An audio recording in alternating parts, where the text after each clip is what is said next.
y ya aquí en el estudio el doctor Romeo Flores Caballero. Bueno, Juan Gelman, hay un tema por supuesto base que trae el doctor, que es Hablemos Bien de México, pero ayer murió Juan Gelman. El doctor fue un buen amigo de este argentino que militó en la guerrilla. Fue perseguido político cuando la dictadura militar en la Argentina, de hecho lo perdonan hasta el 89, una cosa así, obtiene el perdón de Alfonsín, no estoy muy seguro, de Alfonsín. ¿Estuvo en su casa, doctor? Sí, fue amigo nuestro, lo invitamos varias veces, un poeta extraordinario, un amigo con una personalidad impactante, culto, modesto, y en esa época muy preocupado por el destino de su nieto o nieta que no conocía, que resultó ser una nieta. Y esto lo descubre ya muy cercano, en los 90s es cuando descubre, ¿verdad? Lo descubre y además había sido, entre comillas, entregado a un militar huérfano, un militar que no había tenido hijos, y se enteraron mucho después. Pero la historia es dramática, él la vivió mucho y la escribió también. Conocimos a él, por supuesto, y a su esposa, y fueron encuentros realmente agradables aquí en la Ciudad de México. Bien, sorprende la historia de Juan Gelman, lo dolorosa que es, y entre una de las cosas que me quedo de lo que él decía es que la poesía es tan útil como la comida y las armas, algo así decía. Es una poesía sencilla, muy urbana, clara, muy humana, muy urbana, muy comprensible. No tiene grandes recovecos, es para que lo entienda el mundo y es de protesta. Hablemos bien de México, doctor. O hablemos con la verdad, no sé qué prefiera. Yo preferiría hablar con la verdad. Pero, perdón, debo decir que estoy un poquito con sentimientos encontrados. Por una parte, pues esto de que hablemos bien de México me llama mucho la atención, pero paradójicamente lo que sucede en México es lo contrario. El presidente de la República le ha dicho a los embajadores y le ha dicho a los cónsules generales que nos representan en el mundo que hablen bien de México. Ir por el mundo y replicar mi palabra, ¿no? Una cosa así. Más o menos. Más o menos. Y entonces resulta que ¿de qué van a hablar? Posiblemente él tenga en mente las 16 reformas estructurales que se han aprobado en tiempo récord y que es realmente una hazaña del gobierno de la República y de la Cámara de Diputados. Digamos que es muy atendible. O quizás sea porque algunos importantes de organismos internacionales han decidido que el presidente Peña Nieto sea un estadista y lo califican como tal y el mejor estadista de la nueva generación. O quizá porque algunas revistas especializadas han decidido que Luis Videgaray sea el mejor secretario de Economía que hay en este mundo capitalista. Quizá sea eso, o quizá a eso se deba que el presidente de Estados Unidos lo felicite con tanta vehemencia cuando las reformas apenas se han planteado. Todavía no sabemos cuál va a ser el resultado y todavía no vemos sus beneficios, de manera que resulta un poquito extraño, porque no sé si los estén premiando porque dejaron el mundo en el que yo nací, el mundo tangible, el mundo del México nacionalista, el México de los valores, el México de la solidaridad, el México de la educación laica, el México en que los valores cívicos los defendíamos, el México que defendía las instituciones, que defendía la soberanía, que defendía la independencia.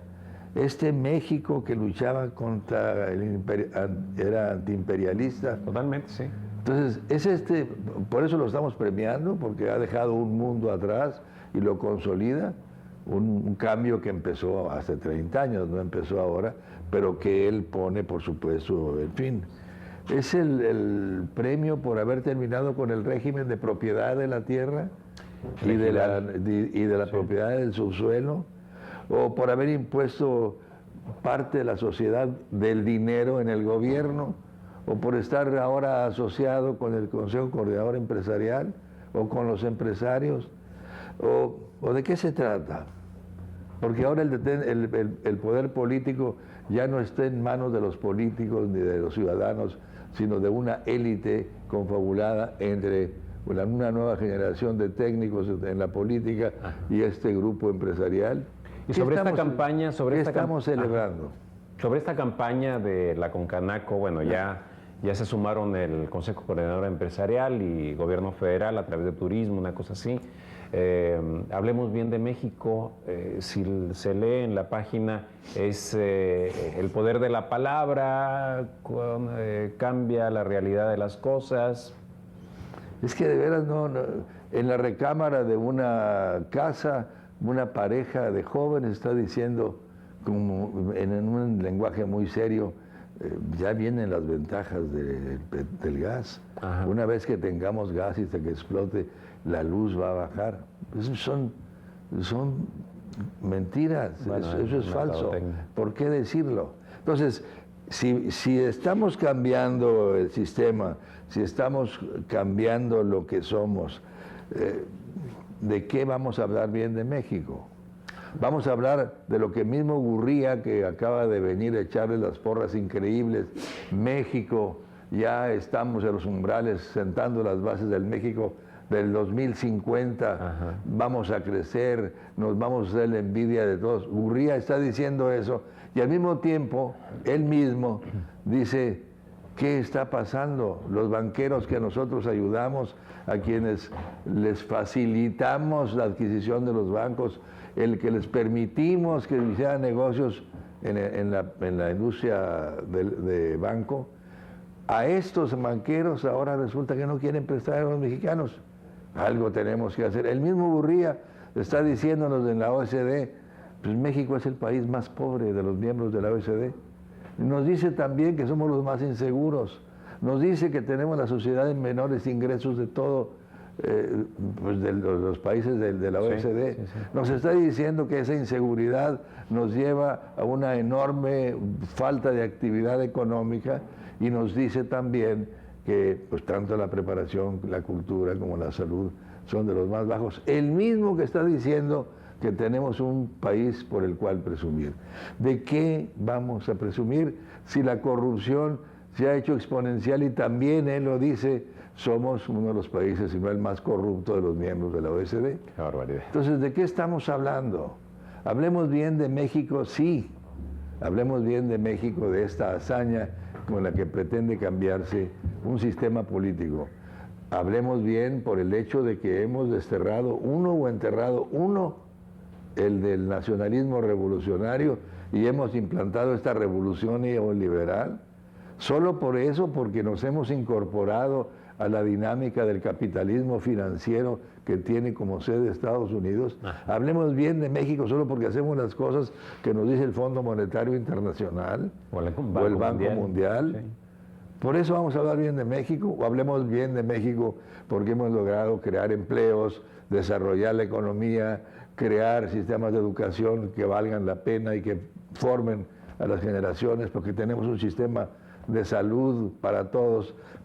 ¿Por qué? Pues hablemos de México por eso y no por lo otro, ¿me explico? Sí. Y no porque tenemos diputados que andan buscando moches cuando deben ellos ser el factor fundamental para el desarrollo de las comunidades que representan. Hablemos bien de México por las cosas buenas que hacemos y no tratemos de ocultar en esta mercadotecnia de bisutería la verdad del país.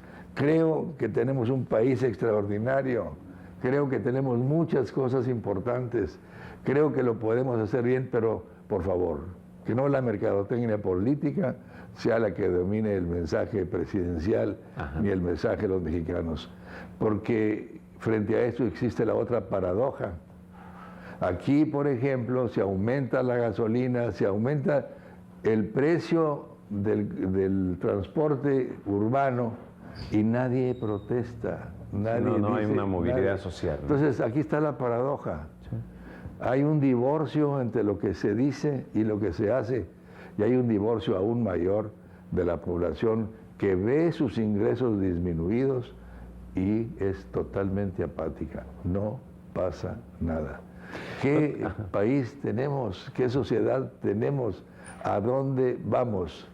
Es una exhortación simplemente para la reflexión, para que pensemos en qué vamos a hacer y si vale la pena gastar 60,000 millones o 6,000 millones de pesos para pagar las cuotas escolares en colegios privados, cuando es obligación del Estado mexicano proporcionar educación pública, de calidad, laica y gratuita.